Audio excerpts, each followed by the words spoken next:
జై గురుదేవ్. గురు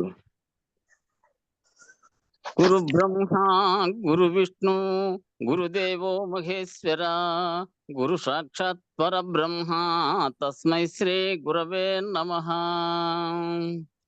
ఓం నమో బ్రహ్మాదిభ్యో బ్రహ్మ విద్యా సంప్రదాయ కర్తృభ్యో వంశ ఋషిభ్యో మఖద్భ్యో నమో గురుభ్యః. సర్వోపప్లవరహిత ప్రజ్ఞాన ఘన ప్రత్యగర్ధో బ్రహ్మైవాహమస్మి అహం పదార్థరహితః. గురవే సర్వలోకానాం విషజే భవరోగిణాం నిదయే సర్వ విద్యానాం శ్రీ దక్షిణామూర్తయే నమః. బృహద్వాసిష్ట సిద్ధాంతం పూర్ణబోధోపదేశికా వెంకటేశ్వర యోగీంద్రం సద్గురుభ్యో నమో నమః. ఆత్మానాత్మమతీతమనిశం కేవలాత్మోపదేశికాం వేముల రామయార్య యోగీంద్రం సద్గురుభ్యో నమో నమః. క్షరాక్షరమతీతం చ అచల పూర్ణోపదేశికాం శ్రీ పూర్ణానంద పుల్లయార్య సద్గురుభ్యో నమో నమః. ద్వయాత్మరహిత సిద్ధాంతం పరమ పురుష ప్రబోధకాం శ్రీ వివేకానంద సుబ్బయార్య సద్గురుభ్యో నమో నమః. అస్మద్గురు సమారంభం కృష్ణ సాందీప మధ్యమం ఓంకార పీఠ పర్యంతం వందే గురు పరంపరం. జై సద్గురు ప్రభు మహారాజుకు జై. జై గురుదేవ్. పరమ సద్గురుడనే బ్రతికి నన్ని దినాలు మఖినీదు నామము మరువనయ్యా. తనువులో ప్రాణముల్ తల్లిపోయ్యడి వేళ కపవాత పైత్యముల్ గప్ప భీతి గలిగి దేహం వంత గడగడ వనకంగా సుతులు బాంధవులంత శోకమంద.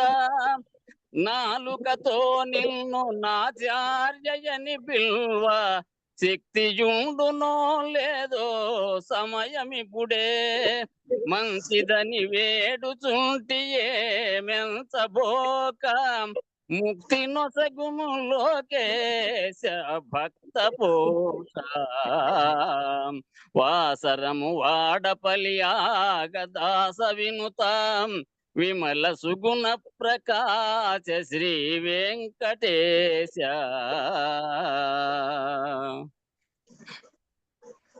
జై సద్గురు ప్రభు మహారాజుకు జై. గురు పరంపరముకు జై. చాలా చెప్పినావా పద్యమా?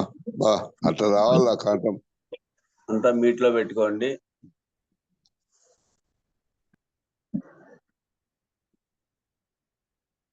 దినదినం విధి నీవు దీర్ఘంబుగాను మనమున నిరతంబు మరి నిల్పు కొమ్ము.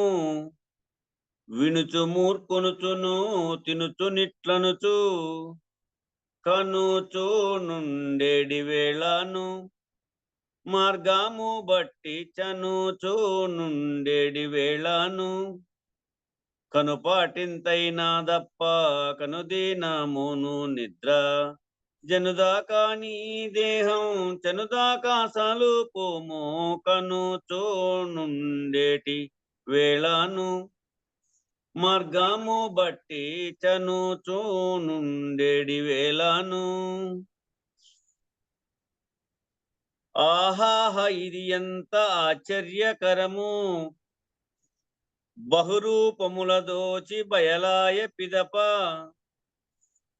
అహమని ఎడి ఎరుక అడుగంటి పోయే సాహసమింతె దానిది వట్టిది దాని ఊహాలు పనికిరానిది. ఇహ పారమూలయందెంత అరసి అట్టి మోహము జందా నీకు మొదటికే నిల్వాదిరుక సాహసమింతె దానిది వట్టిది దాని ఊహాలు పనికిరానిది. మృగజలముల జూచి ఖగముగాలాసించి ఎగసి పానము జేయ నేగియటు జల అగుపడకానున్న నావలా జలము సొగసుగా తోయుచుండుగా ఎడతెగక దీవికెగసి ఎగిరేడు రీతిగా జగము ఎరుకాలిట్లు యుగములైతో చూచుండు సుగుణంబులేని ఎరుక నగనీతముగా నమ్మ సొగసుగా తోయుచుండుగా ఎడతెగక దివిగసి ఎరిగేడు రీతిగా ఎరుక మేనుల రెంటికేర్పాటు గలదు ఎరుక దేహంబులకి ఇసుమంతైన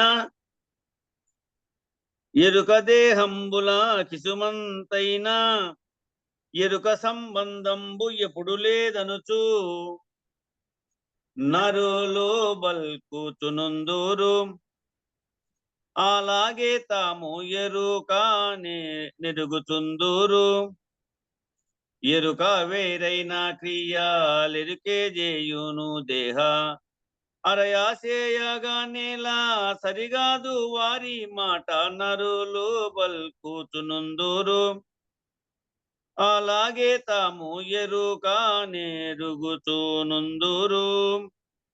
బోలో శ్రీ సుగుమరాజుకి జై. జై శ్రీ వెంకటామ సమేత శ్రీ పూర్ణానంద పులయారులకు జై. జై శ్రీ ఇందుగల గురు భక్త మండలికి జై. జై గురు. జై గురు. జై గురు. జై గురు. జై గురు అన్న. జై గురు. 169.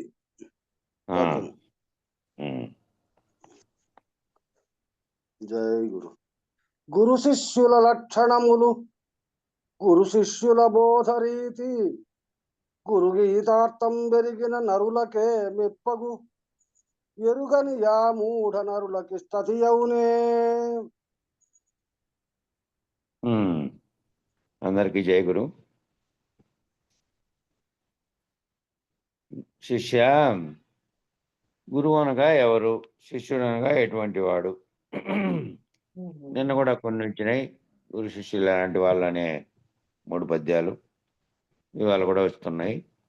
శిష్యుడు అంటే ఎవరు, గురువు అంటే ఎవరు, గురు శిష్యుల లక్షణాలు ఏంటివి, గురుమంత్రం అంటే ఏంది, గురుమంత్ర ప్రభావం ఎట్లుంటుంది, గురు శిష్యుల బోధ ఏ రీతిగా ఉండాలి, ఆ బోధ కూడా అనే అంశాలన్నీ కూడా మొట్టమొదట స్కాంద పురాణంలో కలిగినటువంటి పార్వతీ పరమేశ్వర సంవాద రూపమైనటువంటి గురుగీతార్థమునందు విశదంగా వివరించి ఉన్నారు.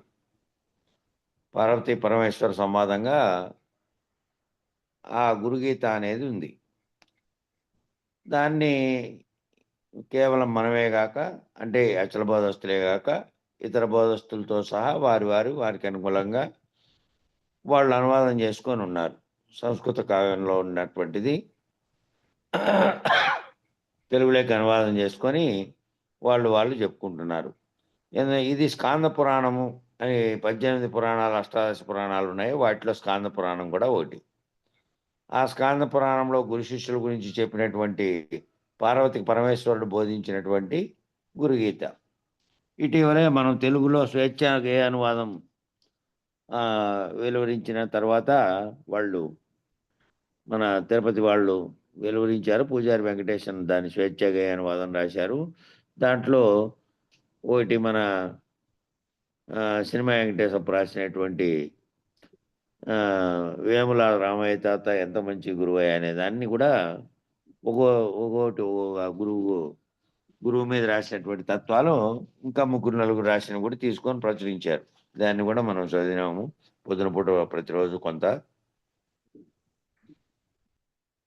ఈ గురుగీతార్థం ఎరిగిన వారికి మాత్రమే గుణరూపరహితమైనటువంటి గురుని యందు గురి కలుగుతుంది.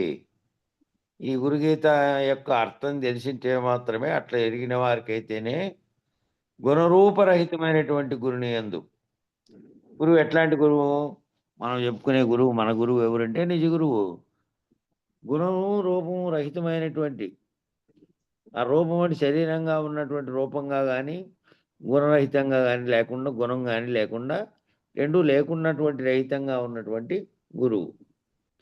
కాబట్టి రూపనామక్రియలతో సంబంధం లేకుండా ఏదైతే గురు స్వరూపంగా ఉన్నదో అంతటా వ్యాపించి ఉన్నటువంటి పరమాత్మ స్థితి యందు గురువు ఏ విధంగా ఉన్నాడో అట్లా ఆ గురువు నీ నిజ రూపాన్ని నీకు ఎరిగించి నేను రహితపరిచేటువంటి గురువు. కాబట్టి ఆయన ఆల్రెడీ గుణరూపరహితంగా ఉన్నాడు. శరీరంతో నిమిత్తం లేకుండా ఆ గురువు అంతటా వ్యాపించి ఉన్నటువంటి పరమాత్మ స్వరూపుడై ఉన్నాడు. అటువంటి గురువు రూపనామక్రియలతో లేకుండా, గుణాలు కూడా లేకుండా రహితమైనటువంటి గురువు. అటువంటి గురువు అనేది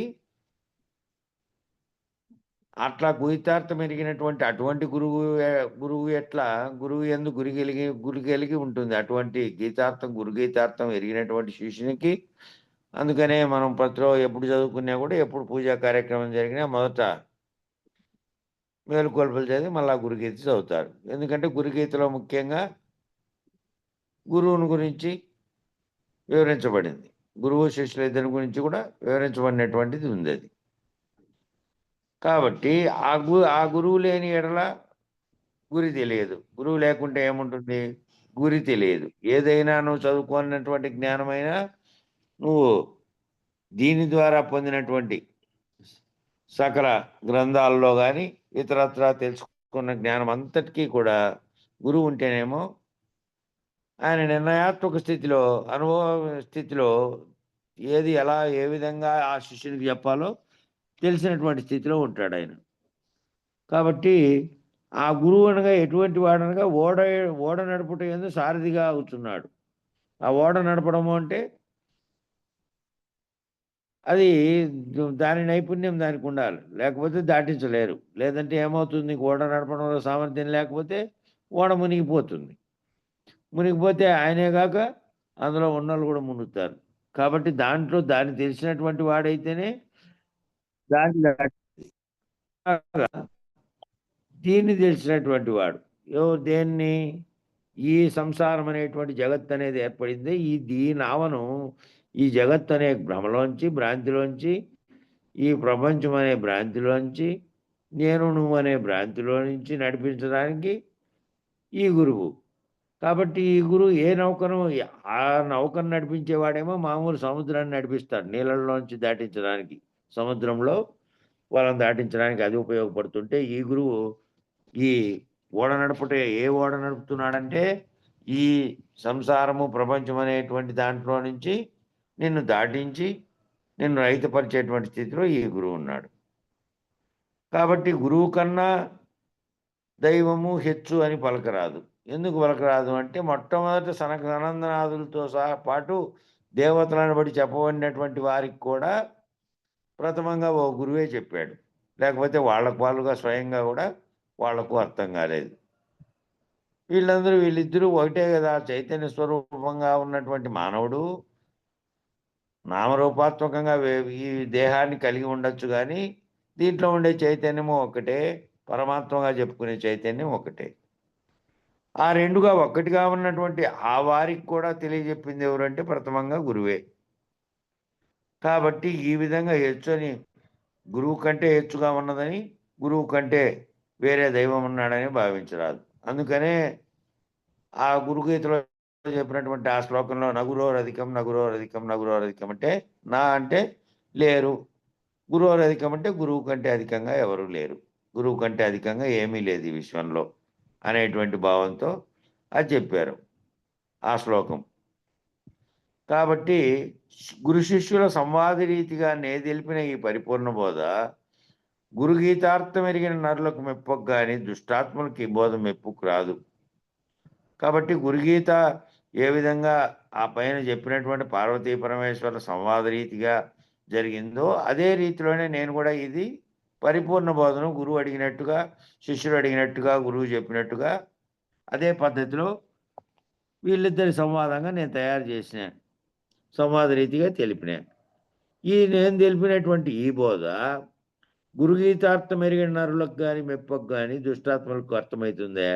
గురుగీతార్థంలో గురువు ఎటువంటి వాడు, గురువుకి ఎంతటి ప్రభావం ఉంది అనేది ఎరిగిండేవాడైతే, అట్టి శిష్యుడైతే దీన్ని తెలుసుకోగలుగుతాడు. కానీ ఆ గురుగీత అర్థం ఎరిగిన వారికి, దుష్టాత్మలైనటువంటి వాళ్ళకి తెలుస్తుంది ఇది తెలియదు. కావుననే గురువుపదేశం కలవారికే వాక్య గ్రంథం ఇవ్వలేను. వాక్య గ్రంథం ఇవ్వాల్సి ఉంది. అంటే ఆ వాక్య గ్రంథం ఎందుకు చెప్పారు అంటే, ఈ వాక్యానికి సంబంధించిన ఇది ముందు గురుగీత కొంతవరకే తెలిసి వాడు సాధకుడు కాబట్టి నిత్యానిత్య వస్తు వివేకం ఉండి ఈ బోధలేకి వచ్చిన వారికి అయితేనే ఇది అర్థమవుతుంది, లేకపోతే అర్థం కూడా కాదు. ఎవరికైనా ఇస్తే చదువుకుంటే దాంట్లో కథ ఉంది అర్థమవుతుంది అనే రామాయణంలాగా ఇతరత్ర పురాణాలకు కూడా కాదు. కాబట్టి దీని అంతరార్థం గురువుపదేశం గల వారికి అయితే ఇది అర్థమవుతుంది. అందుకని ఏం చేశారంటే, మనం అజరామృతసారం అని మొన్ననే చదివాం కదా ఇంతకుముందు, ఈ గ్రంథం కంటే ముందే చదివాం దాన్ని. దాంట్లో ఆయన ఏం రాశాడంటే, దాంట్లో అక్కడ సికింద్రాబాద్ ఆశ్రమం అన్ని ఆశ్రమాలకు పంపించారు, అది ఊరికే డబ్బులు ఏమి తీసుకోకుండా, సజ్జా పూర్ణచంద్రరావు గారు. దాంట్లో ఏం చెప్పారంటే, గురుబోధ పొందినటువంటి శిష్యులకు, అటువంటి గురువులకు మాత్రమే ఈ గ్రంథము. మీరు ఇతరత్ర ఎవరన్నా వస్తే ఇవ్వకండి, దీనికి ఏం డబ్బులు అవసరం లేదు. ఆశ్రమాలు నడిపే వాళ్ళకు ముఖ్యంగా ఇవ్వండి, అక్కడ గురుబోధ జరుగుతుంటుంది కాబట్టి అని చెప్పి పంపించాడు. అన్ని మన సికింద్రాబాద్ ఆశ్రమంలో ఇతరత్ర ఆశ్రమాలకు పంపించాడు ఆ గ్రంథాలు. కాబట్టి వాళ్ళు ఆశ్రమాలకు మాత్రమే ఇస్తే వాళ్ళైతే అక్కడ వాళ్ళకి ఇస్తారు, లేకపోతే మామూలు బయట ప్రజలకు పంచినారనుకో మామూలు జనాలకు కూడా పోతున్న ఉద్దేశంతో అది చేశాడు. అందుకని అదే వాక్యం ఇక్కడ కూడా చెప్తున్నారు, అసలు గురువుపదేశం గలవారికే ఈ వాక్య గ్రంథం ఇవ్వవలను, ఇతరులకు ఇవ్వరాదు, ఒకరు వినరాదు. స్వామి కృష్ణమూర్తి స్వామి ఇప్పుడు ఆయన 30 గ్రంథాలు పంపించినాడు మనకి. ఇప్పుడు ఎవరైనా కావాలంటే ఇప్పుడు పంపించినాడు, ఎవరైనా కావాలంటే తీసుకోవచ్చు. కావలిస్తారంటే అదే ఆశ్రమంలో ఎక్కడన్నా పెడితే కొన్ని ఎక్కడ పెట్టండి, కొన్ని ఇక్కడ పంపండి. ఆశ్రమంలో పెడితే ఇచ్చేక్ అవుతుంది. ఎవరైనా కావలిస్తారంటే వాళ్ళు వాటికి రాలేరు కదా, ఎవరైనా కార్యక్రమం జరిగినప్పుడే వచ్చి ఎవరి చేతన్నా పంపిర్రు. ఇక్కడ నా ఆశ్రమంలో ఉంటే నేను కొన్ని ఇచ్చేసిన, అన్ని కొన్ని ఇచ్చేసిన అందరికి. ఇప్పుడు సంజీవప్రసాద్ దగ్గర ఉంటాయి సమయం నేను. సరే సరే సరే. కాబట్టి ఈ తెలిపినటువంటి దీక్షితీయమునందు, ఇది దీక్షితీయమునందు శివరామ దీక్షితుల వారు తెలిపి ఉన్నారు. ఏమని? ఆ గ్రంథాన్ని కూడా ఆయన ఇదే పద్ధతిలో గురూపదేశం గల వారికి మాత్రమే అండి, ఇతరులకైతే ఇవి అర్థం కావు అని చెప్పినటువంటి భావాన్ని ఇక్కడ చెప్పారు. ఇది గుర్తించే భావ ప్రకరణంలో చెప్పారు. చెప్పన్నా. స్థిరముగా నిల్చేదైతే పరుగెత్తక భ్రాంతి నిల్వబడదా భువిలో, నరులు విమర్శించిన తా నురుకుటమది ఎందుకో సమూహను కనరా. శిష్య, ఈ కనపడు నామరో జగత్తంతయు ఎరికే. కనపడేదంతా ఏదైతే తెలియబడుతుందో, ఏది తెలియబడినప్పటికీ తన్మాత్రల ద్వారా కానీ కంటి ద్వారా కానీ ఏ కనపడేటువంటి నామరూపాలతో కలిగి ఉన్నది కానీ తెలియబడే సర్వము కూడా ఎరుకే. తెలియబడేదంతా ఈ ఎరుకే సర్వమునకు మూలమై సర్వమును గుర్తెరుగుతాండేది కూడా ఎరుకే. సర్వానికి కారణము, కలగడానికి కారణం అదే, గుర్తెరిగేది కూడా అదే. ఈ ఎరుకే సర్వమునకు మూలమై ఉన్నను, ఈ ఎరుకకే మూలం లేదు. ఈ ఎరుకే సర్వానికి మూలమై ఉంది కానీ దీనికైతే మూలం లేదు. మూలం లేకుండా అనేది కేవలం తనకు తానుగా మూలం లేకుండా సంకల్పించి వచ్చింది మళ్ళా పోతుంది. ఈ ఎరుకే సర్వశక్తివంతమై అన్నిప్పటికీ ఉన్నప్పటికీ అన్ని సర్వానికి కారణమై ఉంది, మళ్ళీ అన్నిటికీ ఇదే కారణమైంది, అది దేనికి కారణం కాదు కదా. మరి ఇది ఎంత శక్తివంతమైంది అయినప్పటికీ కూడా దీనికి శాశ్వతత్వం లేదు. అందువల్ల దీనికి మూలము లేదు. అన్నిటికీ ఎరుగుతాండేది ఇదే, అన్నిటినీ కల్పిస్తాండేది, అన్నిటికీ కారణమైనది ఇదే, సృష్టికి కారణమైన వస్తువు కూడా ఇదే. కానీ శాశ్వతత్వం లేదు. ఉంటుందా అంటే ఇది ఉండదు. ఉన్నట్టుగా తోచబడి కొన్నాళ్ళు కలవలే, ఆ కళ మేల్కుంటాను ఏ విధంగా కళలోని సర్వము లేదు, అలా ఇది కూడా లేనిది. కాబట్టి ఇదంతా కూడా ఈ ఎరుకకే మూలం లేదు. ఇదంతైను భ్రాంతి చేతనే తోపింపబడుతున్నది కానీ వాస్తవం కాదు. వాస్తవం ముందు ఇది లేదు. ఏది వాస్తవముగా ఉందో ఆ పరిపూర్ణంగా ఉన్నటువంటిది అది స్వయంభూగా, అది మధ్యంతరహితమై ఎప్పటికీ ఏ రకమైనటువంటి రాకడా పోకడా లేకుండా, ఏ రకమైన పరిణామం కూడా లేకుండా ఉంది. స్వతసిద్ధంగా ఎట్లుంది అట్లా. దాంట్లో అది వాస్తవంగా ఉంది. దాంట్లో దీనికి స్థానము లేదు. అది ఎట్లనగా వరగురు శిష్యులు బయలెరుకలను బాగుగా విచారించినచో ఉన్నది ఒక్క బయలేనని, ఆ బయలంది ఎరుకకు మూలం లేనే లేదని ఎరుగుదురు. ఈ వరగురు శిష్యులు అంటే ఈ వరం పొందినటువంటి వారు అందరూ శిష్యులు, గురు శిష్యులు అనేక మంది ఉన్నారు. ఉన్నప్పటికీ వాళ్ళందరూ కూడా ఈ విధమైనది తెలుసుకొని బయలుదేరుతో బయలు నెరిగి ఎరుక రహితమవుతున్నారా అంటే అందరూ అవుతున్నారా లేదో ఎవరికి. అంటే ఈ బోధలో ఉండే వాళ్ళైతే ఈ బోధ లక్షణమే ఇది కాబట్టి ఈ బోధ లక్ష్యాన్ని చేసుకోవడము అంటే దీన్ని ఎరగడమే. ఇతర బోధస్తులుగా ఉన్నటువంటి వాళ్ళలో కూడా గురు శిష్య సాంప్రదాయం ఉంది. అట్టివారు ఎరగలేరు. ఈ రకమైనటువంటి వరగురు శిష్యులైనటువంటి వారు ఈ బోధలేకి వచ్చిన వారైతే వాళ్ళు బయలు ఎరుకలను బాగా విచారిస్తే ఒక్క బయలే ఉందని, ఆ బయలందు ఎరుకకు మూలం లేనే లేదని ఎరుగుతారు.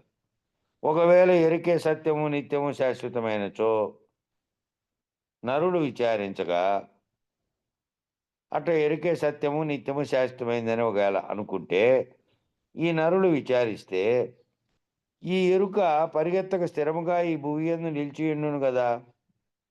ఈ ఎరుక పోయేది ఉండదు. అప్పుడు ఎరుక ఉండనే ఉంటుంది. వాళ్ళు ఎరుక అనే జ్ఞానంతోనే ప్రవర్తిస్తూ వ్యవహరిస్తూ ఉంటారు. మళ్ళీ ఎరుక యొక్క పరిణామం ఏంటంటే ఎరుకపరచి సర్వమును చేయించేటువంటి కారణకర్తగా అది ఉంది. దానివల్ల చేసినటువంటి కర్మ వల్ల కానీ ఆ కర్మల ఫలితంగా కానీ మళ్ళీ జన్మలన్నిటి కలుగుతూనే ఉంటాయి. కాబట్టి ఈ ఎరుక ఏమీ పోదు వాళ్ళకి. ఆ ఎరుకే నిత్యము సత్యమని విచారించి ఆ ఎరుక కారణమైనది ఏది అంటే బ్రహ్మం సృష్టించింది. ఆ బ్రహ్మం నీవేనని ఎరిగి ఉండుము సాక్షాత్వ స్థితిలో అంటే అదే కారణ వస్తువుగా ఉండుము అంటే అది మళ్ళా అనేకంగా రావడానికి కారణం ఉంది. ఏకమనేకం భవతి అనే పద్ధతిలో మళ్ళీ జన్మలు కలగడానికి కారణం ఉంది. కాబట్టి ఇది విచారించే చోటేమో ఎరుక ఉండదు. ఎరుక తనకు తానుగా బయలును విచారించి బయలు తెలుసుకోగలిగిండే శిష్యునికి ఎరుక రహితమైపోయి ఉంటుంది. అట్లా లేకుండా ఉండే వాళ్ళకి భూయందు నిలిచి ఉండేది అంతా నిజమే అయినట్టుగా ఉంటుంది వాళ్ళకి. కాబట్టి అట్లు నిలిచి ఉండేటందుకు మూలం లేక ఎరుక తానే ఎగుతున్నది. ఎరుకను బయలును రెండింటినీ విచారించిన వాళ్ళకైతే ఎరుక కల వంటిదే కదా అని తెలియబడితే ఎరుక నీవున్నంత వరకే కదా. నీవు లేకుండా పోయినప్పుడు ఎరుక లేదు, శరీరం పోయినా లేదు. నీవు ముందే గుర్తెరిగే శరీరాన్ని రహితపరుచుకుంటే మళ్ళీ శరీరాన్ని తెచ్చుకోయే కారణ వస్తువే లేదు, వెళ్ళిపోతుంది.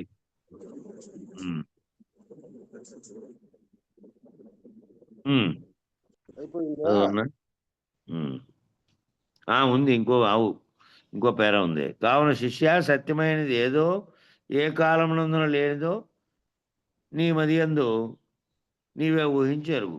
ఏది సత్యమైందంటే ఎప్పటికీ ఉండేదే సత్యమైంది, మధ్యలో వచ్చిపోయేది సత్యమైంది కాదు. ఇది విచారించని వారికి ఏమో భ్రాంతి రూపమైనటువంటి ఎరుకే సత్యమని తోస్తూ ఉంటుంది విచారించుకునేవానికి. ఎందుకంటే వారికి కంటితో కనపడుతున్నది నామరూపాత్మకమైనది విశ్వసిస్తాడు కాబట్టి. అయితే విచారించిన వరగురు శిష్యులకు మాత్రం ఈ ఎరుక అస్థిరమైనదని, ఇది భ్రాంతి రూపమై తోస్తాడేదని, ఈ భ్రాంతి ఎప్పుడైతే వీడితే ఉన్నది ఏదో అది తెలుసుకుంటే దాన్ని గురుమూర్తి చేత తెలియబడితే ఆ గురుమూర్తి చేత తెలియబడడం అనేది కూడా తెలియబడేదంతా ఎరుకేన్యంగా. తెలియబడము అంటే కేవలం దీన్ని ఈ మిగతా నామరూపాత్మకమైనటువంటి గుర్తిగేతంగా తెలియబడినట్టుగా కాదు. ఇది ఊహాత్మకమైనది. ఏది లేదో దానిని తొలగిపోతే ఉన్నది ఏదైతే ఉన్నదో స్థిరంగా అది పరిపూర్ణమే, అంతటా నిండి ఉంది, అది కదలదు. అది ఊహ చేత గురుని యొక్క భావం చేత గుర్తెరిగి ఊహించాల్సిందే. కాబట్టి ఆ పరిపూర్ణమునందు భ్రాంతి రూపమైనటువంటి ఎరుక ఏ కాలంలో కూడా లేదు అనే నిర్ణయానికి ఇది విచారించినటువంటి శిష్యులు రావాలి. చెప్పన్నా. తన సంతతిపై గలదయ తన శిష్యుని మీద నుంచదగు గురుడెప్పుడు తన ధనము మనసు తనువులు తన గురుని వటంచుదల్చదగు శిష్యునకు. ఇక్కడ మళ్ళా గురు శిష్యుల యొక్క లక్షణాలే తెలుపుతా ఉన్నాడు. ఏంటంటే గురు శిష్యుల లక్షణంలో మళ్ళీ తెలుపుతున్నాను మేము. తన కన్న కొడుకుపై దయగలిగిన రీతిగా గురువు ఎట్లుండాలంటే మళ్ళీ తనకిష్టమైనటువంటి ఒకటి ఇష్టము ఒకటి అయిష్టమని కానీ, లేకపోతే వాడు బాగా తన పట్ల కలిగి ఉన్నాడని, అట్లాంటి భేదాలన్నీ కూడాను వ్యక్తిగతంగా బాహ్యంగా చూపించేటి బోధలో అట్టి పరిస్థితుల్లోనూ చూపించరాదు. ఎట్లాంటి వాళ్ళైనా ఎంతమంది శిష్యులు ఉన్నా వాళ్ళందరికీ విడమర్చి చెప్పాలి. తెలియకపోవడానికైతే ఇంకా ఇంకా ఎక్కువ చెప్పాల్సి వస్తుంది. అటువంటి శిష్యునికి వానికి మార్పు చేయాలి కాబట్టి అది గురువు బాధ్యత. కాబట్టి కన్న కొడుకుపై ఏ విధంగా దయగలిగిన రీతిగా తనకు గురువుకు తండ్రి కొడుకుల మీద ఏ విధమైనటువంటిది ఇది ఉంటుందో ఆ రకమైనటువంటి వాత్సల్యంతోనే గురుడు శిష్యునిపై దయ కలిగి ఉండాలి. అట్లాగే ఆ శిష్యుడు కూడా తన గురుడు తన శిష్యుని కన్న కొడుకుగా చూస్తుంటే మరి శిష్యుడు తను మన ధనములు తన గురుని వటాంచు తలచవలను. ఈ శరీరంతో సహా తనకు కలిగినటువంటి సంపత్తో సహా తనకు ఉండేటువంటి అన్నీ కూడాను ఆ గురువుకు దారపోసిన తర్వాత నేను మంత్రోపదేశం పొందాను, నేను అన్నీ కూడా గురువే సర్వస్వం అని నమ్మి ఉన్నాను, ఆయన వాక్యమే నాకు పరమావధి, ఈ పరమును ఎరుకపరిచి ఇహంలో నుంచి నన్ను తప్పించి నాకు ముక్తి కలిగించేది అదేను అనే భావనతోనే పొందినప్పటి నుంచే ఉండాలి. ఉపదేశం పొందినప్పుడే ధనములు దారిపోయే వాళ్ళను అనేటువంటి అక్కడ నేను మనసా వాచా కర్మన గురువుగారు ఏది చెబితే దానికి బద్ధుడినై ఉన్నాను అని దేహం కానీ ఇది కానీ ఇది సర్వస్వం కూడా నేను అని భావిస్తున్నది కూడా లేనిదే. నేనని ఏదైతే అంటున్నదో నేను సర్వస్వము కూడా గురువాజ్ఞలో ఉన్నాను ఇప్పుడు అనే పద్ధతిలో శిష్యుడు తలచాలి, శిష్యుడు దారబోయాలి. వినయంగా గురువుకు దారబోసిన తర్వాత ఇక తానైతే ఉన్నప్పటికీ కూడా తాను పరాధీనంగా గురువు యొక్క ఆజ్ఞకు కట్టుబడి ఉన్నటువంటి వానిగా, నిన్ననే ఉదాహరణ చెప్పాం కదా, సద్గురు ఆయన సమర్థ రామదాస్ గారు చెప్తే, నాయన నువ్వు బాధ్యతలు నిర్వర్తించడానికి ఎక్కడ వచ్చినావు అంతే, నువ్వు లేవు, నువ్వు నా అధీనుడు అయినటువంటి వానివి, నువ్వు తనుమన ధనంలో దారిపోసిన తర్వాత ఈ రాజ్యానికి రాజుగా కాకుండా సేవకుడుగా ఉండు అని చెప్తే ఒక సింహాసనం తయారు చేసిన దాంట్లో ఆయన చిత్రపటం పెట్టి పక్కన ఒక మామూలు కుర్చీ వేసుకొని కూర్చొని పరిపాలనంతా మామూలు తను ఏదో జీతం పొందుతున్న ఉద్యోగి చేస్తాడే ఆ పద్ధతిలో చేశాడు శివాజీ అనే మహారాజు. ఆ విధంగా, ఎందుకంటే గురువు అది తెలుసు కాబట్టి. లేదంటే గురువు అనేటువంటి నేను రాజు అనేటువంటి అహంకారం వెంటనే పడసూపు ఉండేది. అట్లా కాకుండా ఈ విధంగా ఒకసారి దారపోసిన తర్వాత ఇంకా నాదేమీ లేదు అనేటువంటి పద్ధతిలో ఈ రీతిగా గురు శిష్యులు మెలగవలను. గురువు ఆ విధంగా ఉండాలి. తన శిష్యులందరూ కూడా తన పుత్రుల వలె తన కొడుకుల వలె గురువు చూసుకోవాలి. శిష్యులు నేను సర్వమును దారపోసి ఉన్నటువంటి గురువుకు అధీనమై ఉన్నటువంటి వారిని గురువు వాక్యం ఏదైతే ఉందో అది తప్ప ఇంకొకటి నాకు అవసరం లేదు అనే పద్ధతిలో శిష్యుడు ఉండాలి. అట్లా వాళ్ళిద్దరూ లేని ఎడల వారిరువు గట్టిగా దురభిమానులే ఎదురు.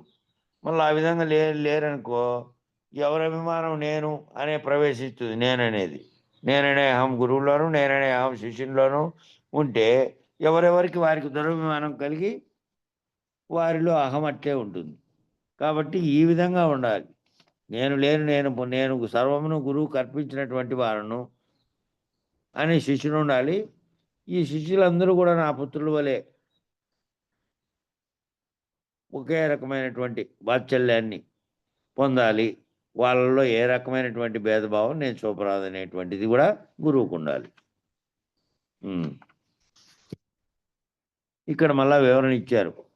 దీంట్లో ఏ విధంగా ఇచ్చారంటే గురువునకు తనుమనధనములు దారిపోయే విధం ఎట్లనగా ఎట్లా అంటే తనుమన ధనములు దారపోయడం అంటే ఇంట్లో సంపద తను లేకపోతే నా శరీరం ఇదే ఉన్ని ఏది అని చెప్పి తనకు తన వ్యక్తిగతమైన పనులు ఉంటాయి. తర్వాత మనస్సు ధనము అంటే ఏమిటి అంటే దాని గురించి వివరణ ఇచ్చారు. ఎచ్చట చూచినను గురుస్వరూపం అనేది దర్శించుకుంటూ ఎక్కడ చూసినా ఈ విషయంలో ఇంకా కనపడే దృశ్య ప్రపంచం అంతటినీ కూడా అదంతా ఎరుకేరని చెప్తాం కదా.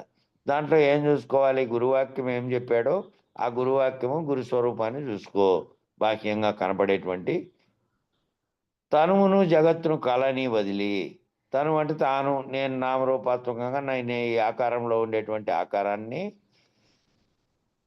శరీరంగా భావిస్తున్నటువంటి ఆకారాన్ని, మళ్ళా జగత్తుగా తోస్తున్నటువంటి బాహ్య ప్రపంచాన్ని అంతటి కళని వదిలి, దాన్ని అంతటి కళని వదులు, కళని దాన్ని వదిలే. ఈ కళలో జరుగుతుంది, రాత్రి కళలో జరిగిండేది రాత్రే మేల్కుంటానే లేనట్టుగానే ఈ కళ కూడా నువ్వు ఉండి నువ్వు కలగంటున్నావు.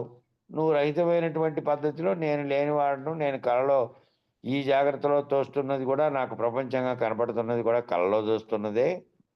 ఇది కూడా ఒకప్పుడు ఉండి సృష్టి జరిగినప్పుడు వస్తుంది, మళ్ళా లయం అయిపోయినప్పుడు మొత్తం పోతుంది అనే భావనతో ఇది లేనిది అనేది ఈ జగత్తు నేను అనేటువంటి శరీరం అనే కళ వదిలి తాను తెలివి స్వరూపుడై ఉండుట. తాను ఏ స్వరూపుడు? తాను నామరూపాత్మక స్వరూపుడు కాదు. నా నిజనేననేది ఏదైతే నాలో ఉండి పలుకుతుందో, ఏ గుర్తెరిగే ఎరుకతో పలుకుతుందో చైతన్యంతో, అదే నేను. అది తనువునికి కారణమైనది అదే. అది గురువాక్యం చేత నేను పోగొట్టుకోవాల్సింది కూడా అదే. అదే సంకల్పమైనా, అదే ఎరుకైనా, అదే కారణ వస్తువన్నా, ఏదైనా అది దాని యొక్క చేతనే ఈ సర్వమును నేను గుర్తెరుగుతూ ఉన్నా. ఆ స్వరూపమై ఉన్నా. ఆ స్వరూపమే సర్వవ్యాప్తమైన ప్రపంచంగా ఉండేటువంటి అఖండ ఎరుక అన్నీ కూడా అంతటా బ్రహ్మాండం అంతటా నిండి ఉన్న అఖండ ఎరుక అన్నా అదే. అది కాబట్టి ఆ దేన్ని నేను ఆ స్వరూపంగా ఉండ, ఈ కనపడేటువంటి ఈ పేరు పెట్టేటువంటి ఈ శరీరం ఉందే, ఈ శరీరము జగత్తుగా ఉన్నదంతా కూడా గురువు గారికి అర్పించిన తర్వాత నేను మళ్ళీ ఈ నామరూపాత్మకమైన నేను, వాడు, ఈడు, ఈ చుట్టూ ఉన్న బంధాలు ఇవన్నీ కల్పించుకొని దానికి చుట్టూ ఉన్న కారణమైనటువంటి జగత్ అనేటువంటి దృశ్య భ్రమలో ఉంటే మళ్ళీ ఆ భ్రమలో ఉంటాం కాబట్టి అవన్నీ మనం అర్పించినాం కాబట్టి ఎప్పటికీ చూసే సర్వవస్తువు సర్వము కూడా గురుస్వరూపము.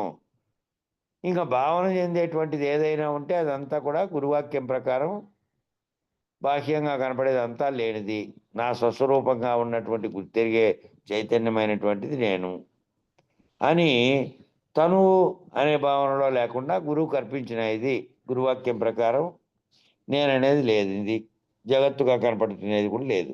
సర్వము కూడా గురుస్వరూపంగా ఉన్నది. ఆ గురువాక్యం ఏమిటంటే ఏది గుర్తెరుగుతున్నావో ఆ ఎరుక రహితపరుచుకొని ఏ కళ అయితే మేల్కుంటే కళ లేనిది అనుకుంటున్నావో దీన్ని కూడా జాగ్రత్తలో గురుమెలకువ చేత నువ్వు లేనివానిగా ప్రవర్తించు. అప్పుడు నువ్వు రహితమైనట్టు. ఇంకా రెండో వస్తువు చెప్తున్నాడు. గురువునందు గుర్తు ఉంచి గురు శిష్యులు ఏకమై ప్రకాశించుటే గురువునకు మనస్సు ఇచ్చుట. మనసు ఇవ్వడము అంటే ఏంటంటే గురువునందు గుర్తు. ఏ గుర్తు? నేను అంటే ఏమిటి అనేది ఇదంతా సాధనాపరంగా నీకు వివరించినారు. నీ స్వరూపం అంటే ఏమిటి, నేననే భావన ఏది, ఏ దాంట్లో గుర్తును గుర్తెరుగుతున్నావు, దేంతో గుర్తెరుగుతున్నావో అది. ఆ దేంతో గుర్తెరుగుతున్న ఆ గుర్తెరిగేదాన్ని గురువునందు ఉంచి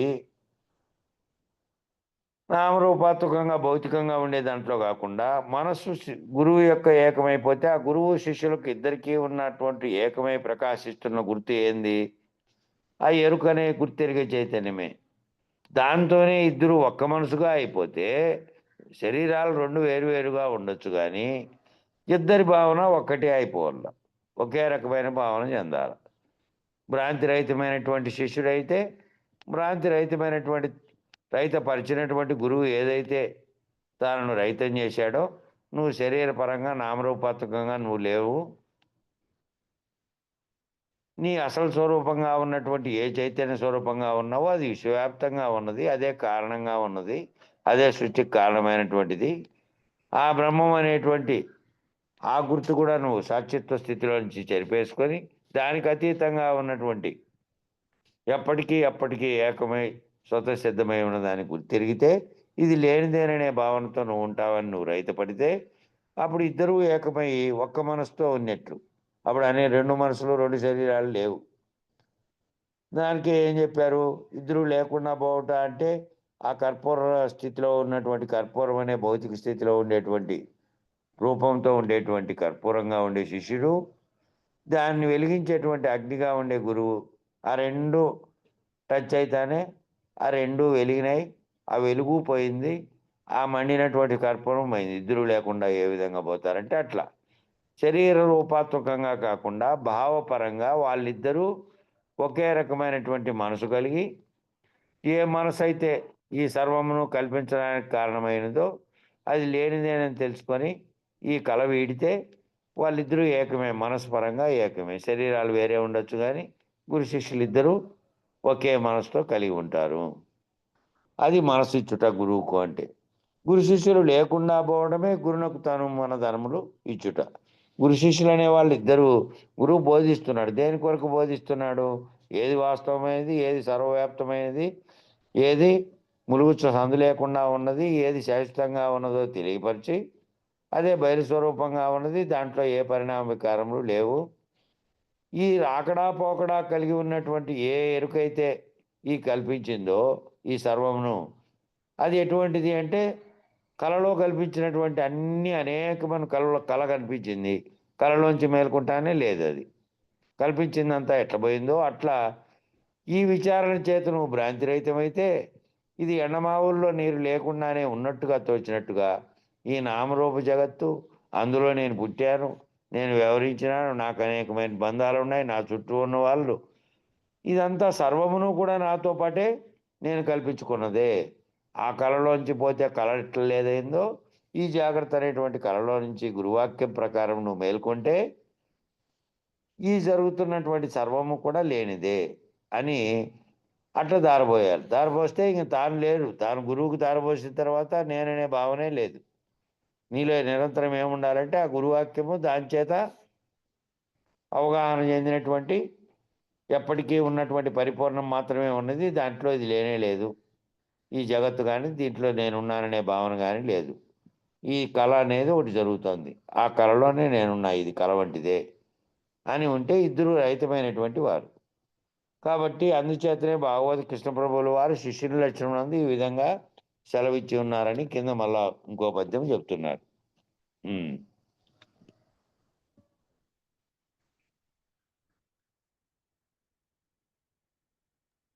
ఇది ఏంటంటే 232వ పద్యం అంటే ఇది. అది కందార్థం ఉదాహరణకు చెప్పారు. ధనములు గురునకు వినయంబున దారపోసి వేడ్క గురునిచే అనువైద బోధపడసిన గణమతి పంతునకు సాటి గలదా ఈ భూని, లోకులు మొక్కవలదా చాలా విని, చెవుల విని అని అది చెప్పారు. అచల సింధువులో ఉందట ఇది. అచల సింధువులోది ఇది. అచల సింధువు అంటే మన ఆయన వాళ్ళ గురువు గారు ఈ బుక్ రాసినటువంటి వాళ్ళ గురువు అనుభవానంద స్వామి గారిది అది.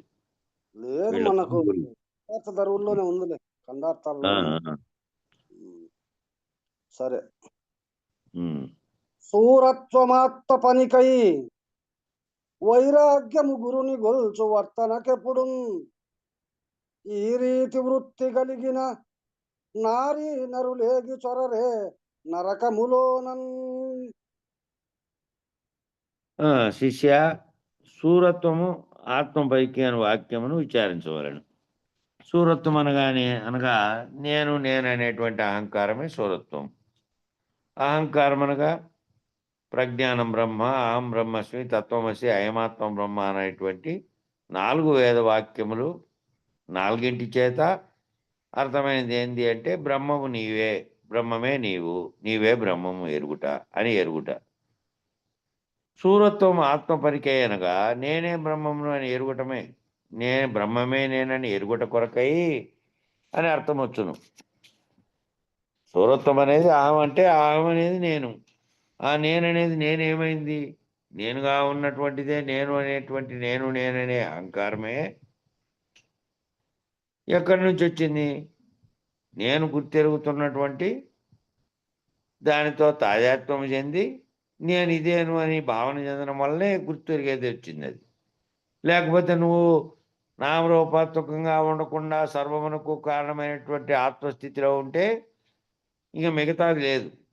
ఎప్పుడైతే కనపడే దానితోనూ తాదాత్మ్యం చెంది నేను ఇదేననుకుందో అప్పుడు నీకు అనేకమైన వేరు రూపాలు వచ్చినాయి, వేరువేరుగా నువ్వు భావించావు. కాబట్టి ఆ నేను అనే అహంకారం ఏదైతే ఉన్నదో ఆ అహంకారం అనగా ఏంది అంటే ప్రజ్ఞానం బ్రహ్మ, అహం బ్రహ్మస్మి, తత్వమసి బ్రహ్మ, ఏమాత్మ బ్రహ్మ అని 4 వేదాల్లో చెప్పినటువంటి వాక్యాలన్నిటికీ అర్థం ఆ తత్ త్వం అసి, నేనే అది అయి ఉన్నాను. అంతకుముందు ఏమిగా భావించాను? నామరూపాత్మకమైన వస్తువుగా భావించిన. దాన్ని విచారించుకోకపోతే నేననే అహమే ఈ గుర్తెరిగే చైతన్యం అని తెలిసిన తర్వాత ఆ గుర్తెరిగేది సర్వవ్యాప్తమైనటువంటి బ్రహ్మాండంలోనూ నాలోనూ అంతటా ఉన్నది, అన్ని జీవుల్లోనూ ఉన్నది. ఆ నేననేటువంటి అహంకారం అనగా ఈ ఆఖరిగా నిర్ణయం ఏమైంది? అది ఏ స్వరూపంలో ఉంది? అనేక రూపాలుగా నీ పేరుగా, నా పేరుగా, వ్యక్తుల పేర్లుగా, వస్తువుల పేర్లుగా ఉన్నటువంటిదంతా పోయిన తర్వాత ఒక్క చైతన్యమే మిగిలిన తర్వాత ఆ చైతన్య స్వరూపంగా ఉండే ఆత్మస్వరూపం నువ్వని నీకు తెలియబడిన తర్వాత ఏముంది ఇంకా? ఒక్క చైతన్యమే బ్రహ్మాండం అంతటికీ ఉన్నటువంటి చైతన్యం ఒక్కటే ఉన్నది. నీవుగా ఉన్నది అదే, బ్రహ్మముగా ఉన్నది అదే, గుర్తెరుగుతున్నది అదే, అంతా అదే అయి ఉన్నది అనేటువంటి వేదవాక్యముల చేత బ్రహ్మము నీవే అయినటువంటిది ఎరుగుట. సూరత్వం ఆత్మపరికైనగా నేనే బ్రహ్మమును, నేనే బ్రహ్మమే నేను అని ఎరుగుట కొరకై అని అర్థమొచ్చును. అంటే 4 వాక్యములందు తెలిపిన విధంగా ఆత్మను ఎరుగుటకై ఈ 4 వాక్యాల్లో తెలిపినటువంటి దాని యొక్క సారాంశం అంతా 4 వేద గ్రంథాలు చెప్పింది ఏందప్ప అంటే నేనే ఆ బ్రహ్మముగా ఉన్నటువంటి ఆత్మను, ఆ ఆత్మస్వరూపంగా ఉన్నది అది. అది వస్తు రూపంగా కనపడేటువంటి బయట కనపడతా ఉండేటువంటి శరీరానికి కనపడుతున్నటువంటి అవయవాల రూపంతో కనపడుతున్నది కానీ వస్తు రూపంతో కనపడుతున్నది కాదు. అది చైతన్య స్థితిలో ఉండి సర్వమును గుర్తెరుగుతున్నటువంటి జ్ఞానము, తెలివి అన్నీ అదే. అది తెలుసుకునేటికై వైరాగ్యము పూని గురుని చేరి దాన్ని తెలుసుకునేకే కదా నువ్వు మొదటగా గురువు చెప్పేది ఏంది? గురువు చెప్పి ఎరిగించేదంతా కూడా ఈ లోక భ్రాంతి వదిలించి ముందు నీకు నువ్వంటే నువ్వు నీ పేరుతో పిలుస్తున్నటువంటి వెంకటరాముడో, రామప్పో, ఇంకోటి అది కాదు నాయన. అది నీకు పెట్టారు, ఆకారానికి పెట్టారు. నీలో ఏదైతే గుర్తెరుగుతోందో అన్నిటినీ సర్వాన్ని తెలుసుకుంటోందో నీలోనే ఉండి అది నువ్వు ఆ స్వరూపంగా ఉన్నటువంటి వాడిని నువ్వు. ఏ ఆత్మ అయితే ప్రకాశించేదైతే శరీరంలో అంతరంగ చతుష్టయం అనేది పనిచేసి ప్రేరణ కలిగించి వీటన్నిటినీ కదలిక కలగజేస్తోందో అది కనపడకుండా ఉంది నీలో. నీ నిజస్వరూపం అది, ఇది కాదు అని గుర్తెరగమని గురువు దగ్గర తెలుసుకున్నావు. ఆ ఆత్మను ఎరిగేకపోయినావు ఆ గురువు దగ్గరికి. ఏ విధంగా పోయినావు? వైరాగ్యము పూని గురువుని చేరి. వైరాగ్యము దీని యందు ఏంటంటే ఈ కనపడేదంతా వస్తోంది పోతోంది, అనేక మంది వస్తున్నారు చస్తున్నారు, నా కళ్ళ ముందర నా పూర్వీకులంతా బయరి, ఇంకా ఇతరత్ర ఉండేవాళ్ళు బయరి, ఇంకా ఇప్పుడు జన్మించిన వాళ్ళు పోతున్నారు. ఇవన్నీ గుర్తిరిగి ఇది అశాశ్వతమైనది, శాశ్వతమైన వస్తువుని గురించి గురువుని చేరి తెలుసుకోవాలి అనే కదా నువ్వు పోయిండేది. చేరి ఆ గురుని చేత భక్తి యోగ జ్ఞాన మార్గముల చేత ఆ గురువు ఏ విధంగా నీకు భక్తి మార్గంలో పాడుకొని ఆ దాంట్లో ఉండే అంతరార్థాన్ని ఎరిగి కొంతమంది యోగ జ్ఞాన మార్గములు అనేటువంటి రకరకాలు పెట్టారు. కాబట్టి వాటన్నిటిలోనూ ఏమెరుగుతున్నావు ఆఖరుగా అంటే ఈ నామరూపాత్మకమైన ప్రపంచంగా పిలువబడేది కాదు, నేనని పిలువబడేది, నేనని అంటున్నది ఏదైతే ఉందో ఆత్మస్వరూపంగా ఆ ఆత్మను నేననేటువంటిది ఎరగడానికే ఈ 4 మార్గాలుగా యోగ మార్గము, భక్తి మార్గము, జ్ఞాన మార్గంగా చెప్పినవి కూడా దానికే. ఇక ఆత్మరూపై ఉన్నటువంటి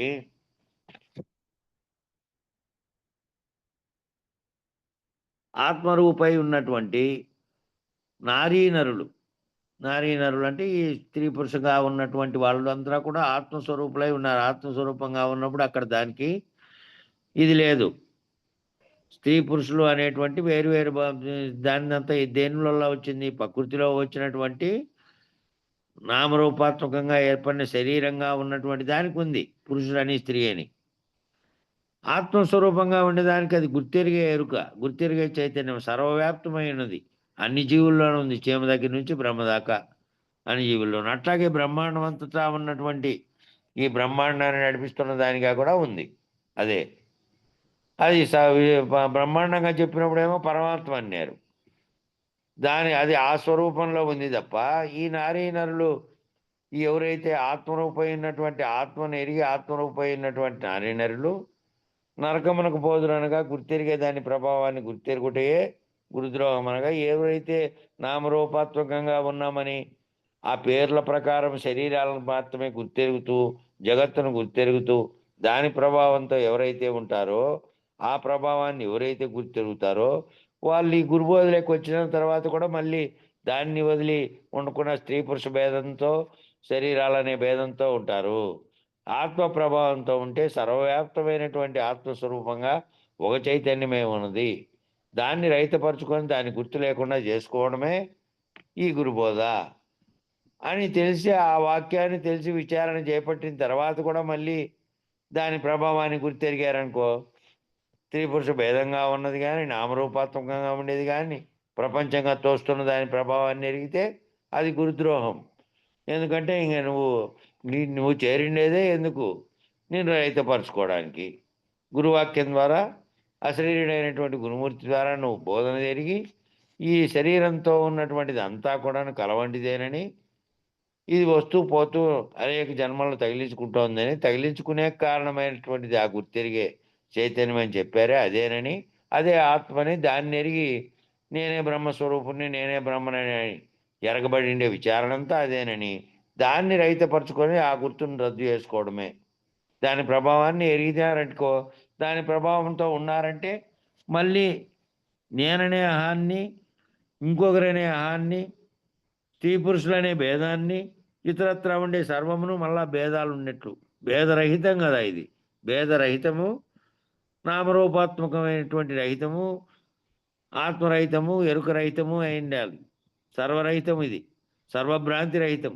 ఏ రకమైనటువంటి దానికి ఉనికి కల్పించినా కూడా అది మళ్ళీ అది గురుద్రోహం అవుతుంది. ఉనికి కల్పించినావు అంటే ఆ ఉనికి లేనే లేదు, ఏ ఉనికి లేదు, నీతో సహా సర్వము లేదు, ఉన్నది ఒక్కటే బయలే. ఆ బయలు సృష్టి ఉన్నప్పుడు లేనప్పుడు, సృష్టి కానప్పుడే ఉంది. అది ఎప్పటికీ పరిణామం చెందకుండా ఉంది. పరిణామం చెందేదంతా ఏదైతే ఈ గుర్తెరిగే ఎరుక అనిందో, ఆత్మ అనిందో, బ్రహ్మం అనిందో ఇదే పరిణామం చెందుతున్నటువంటిది అంతా కూడా. కాబట్టి ఈ ఎరుక రూపమైనటువంటి ఆత్మను గుర్తెరుగుట చేత జన్మరాహిత్యం, దాన్ని గుర్తెరిగితే కాదు. ఆ గుర్తెరిగే ఆత్మను గురితెరగక అంటే వదిలి ఉండుటే జన్మరాహిత్యం. గుర్తెరిగే ఆత్మే కారణ వస్తువుగా ఉంది, అదే సంకల్పించింది, దాని చేతనే జన్మ కలిగింది, దాని చేతనే కర్మలు నిర్వర్తిస్తున్నావు, దాని చేతనే నువ్వు కర్తనే అనుకుంటున్నావు, దాని చేతనే మళ్ళీ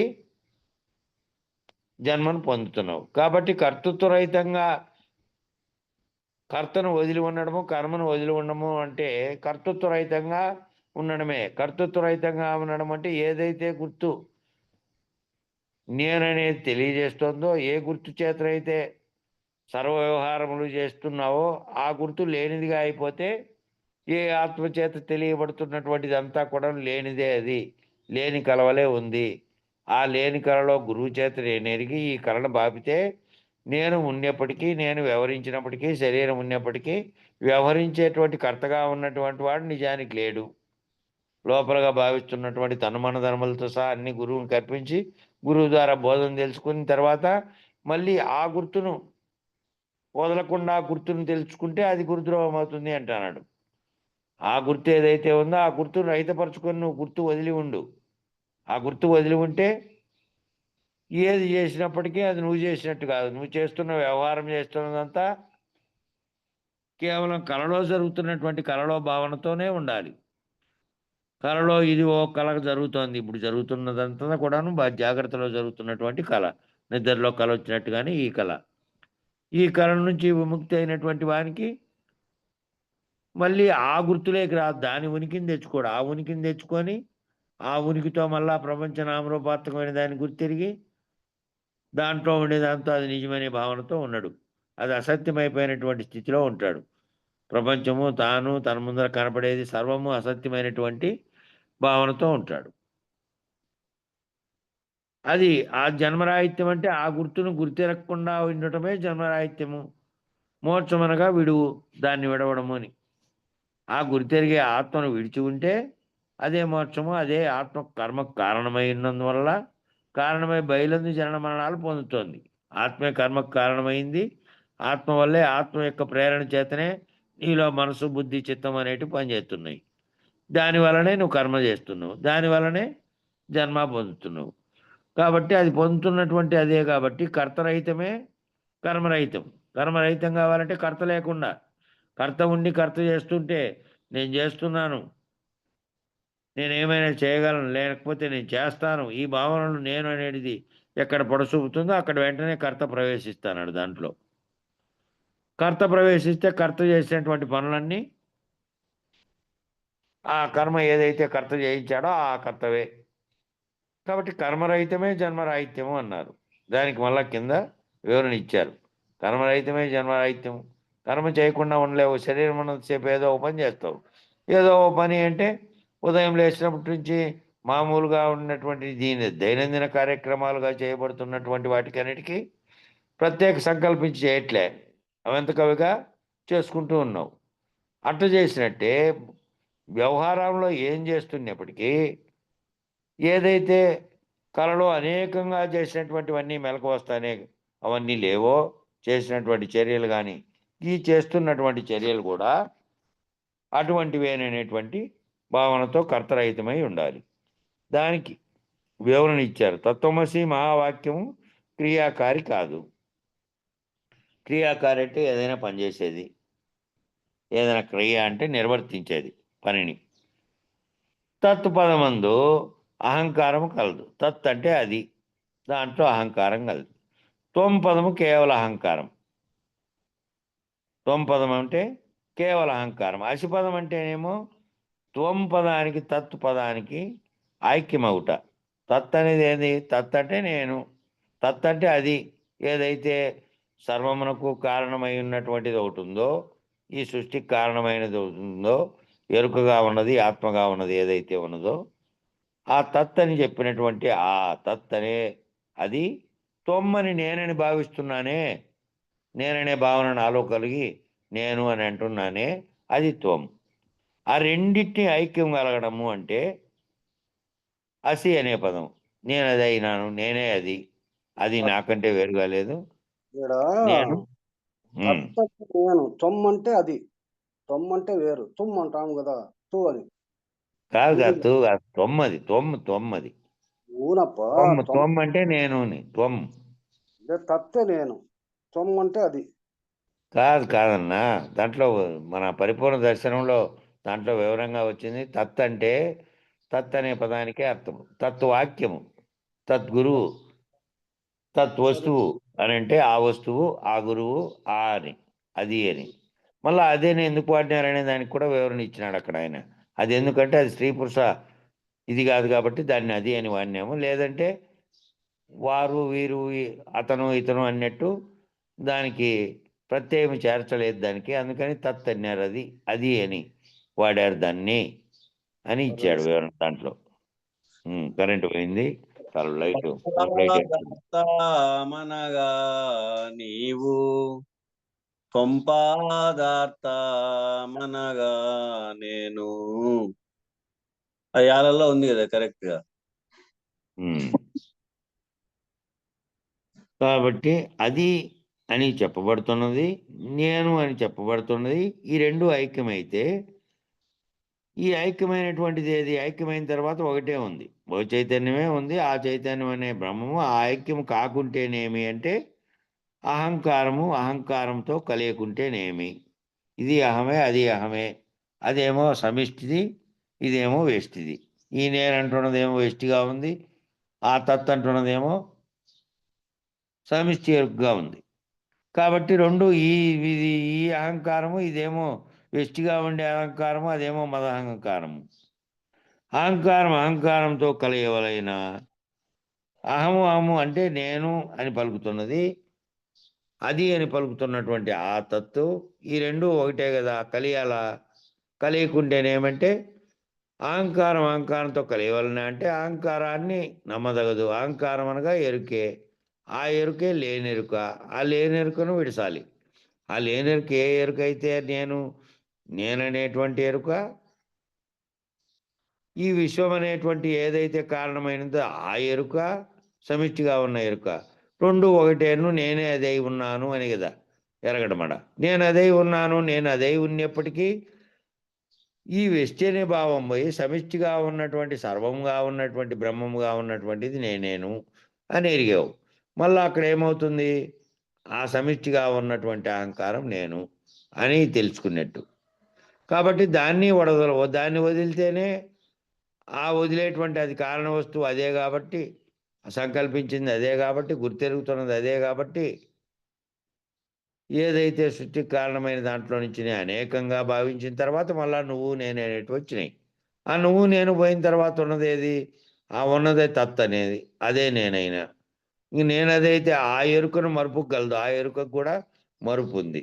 ఎరుక మరుపులు లేక ఉండేది ఏదో, ఏది కలదో దానిని ఎరుగుతున్నటువంటి వారు యోగి.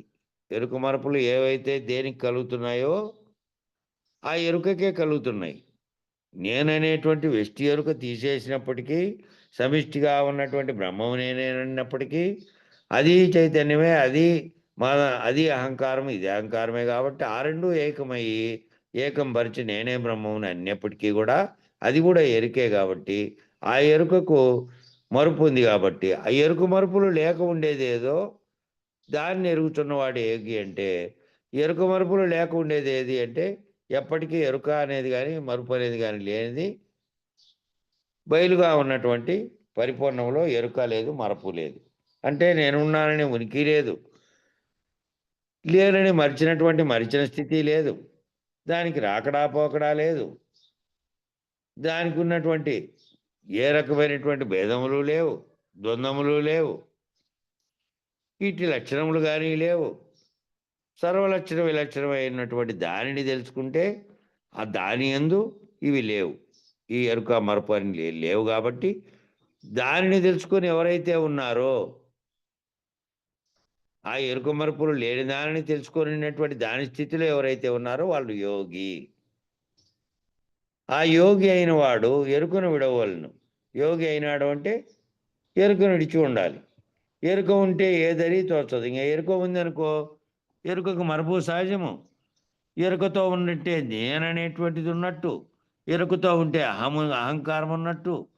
ఎరుక రహితమైతేనే ఏదైతే ఎరుక మరపు లేనిది ఉందో, ఏదైతే ఉనికి కూడా లేకుండా ఉందో, ఆ ఉనికి లేనటువంటి స్థితిలో ఉన్నట్టప్పుడు దాన్ని ఎరిగితే యోగి అయినటువంటి వాడు ఎరుకను విడిస్తే ఉనికి రహితమైనటువంటి స్థితిలో ఉన్నటువంటి వాడు. కాబట్టి అటువాడే యోగి అని చెప్పాడు. దేశీయంలో స్వప్న దృష్టాంత ప్రకరణంలో ఉదాహరించినారు దానికి. నాకు ఎందుకో ఈ పద్యానికి ఈ భావానికి అన్వయం కుదరలే. నాకు ఒక సంగతి ఎవరెవరిది ఎట్లెట్లుందో ఈడ ఏమిచ్చినాడు వివరణలో అడితే పైన ఇచ్చినటువంటి పద్యానికి మన్నాడు మాట్లాడదాం బావా. కాదు బావా, ఇప్పుడు గురు శిష్య లక్షణాల్లో ఇది ఇచ్చినాడు ఈ వాక్యము. సరే మన్నాడు మాట్లాడదాం, రికార్డింగ్ లో ఉంది ఇది. అదన్న గాని లే భావము, సరేలే అట్లే కానీ. అంటే పద్యానికి పైన ఇచ్చినటువంటి తాత్పర్యంలోనా కింద వివరణలోనా? భావం అంతా కూడా దానికి దీనికి అన్వయం కుదరలే. ఇక్కడ పద్యం ఏంటంటే సూరత్వం ఆత్మ పనికై,